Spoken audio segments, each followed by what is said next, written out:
We have been pushing CSX in Norfolk Southern. I just recently sent them this letter, one to each of them, about their dereliction of duty. That's Ohio Senator Sherrod Brown. Wednesday, he sent these letters to the CEOs of both Norfolk Southern and CSX based on recent reporting by WKRC Local 12. He asked both railroads for a specifically tailored action plan for how they plan to fix the bridges in Butler County, a week after our report on 5 rail bridges there found to be in poor or critical condition. That's from inspections done by Butler County engineer Greg Wilkins's office. They don't have to do those inspections, but conduct them anyway as a public service since they cross over public roads. The railroads actually own those bridges and are responsible for their upkeep.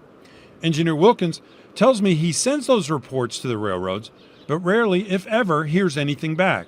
Some of those bridges are more than 100 years old, and debris and stones routinely fall off, threatening passing traffic.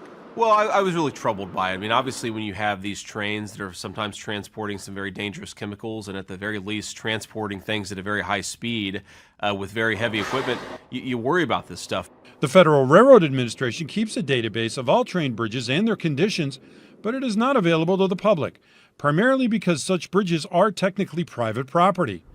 That's different than publicly owned highway bridges, with a federal database open to the entire public to see.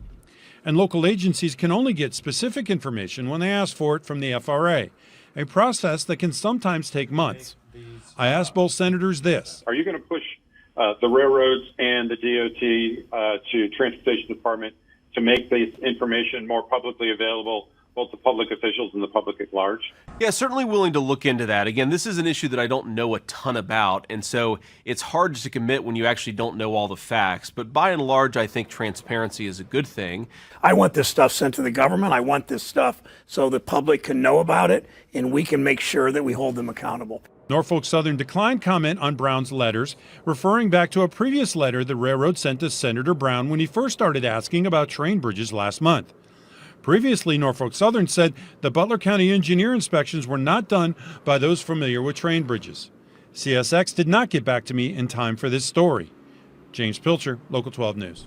You can always find our stories here on YouTube, but go ahead and tap subscribe. That way you're always in the know.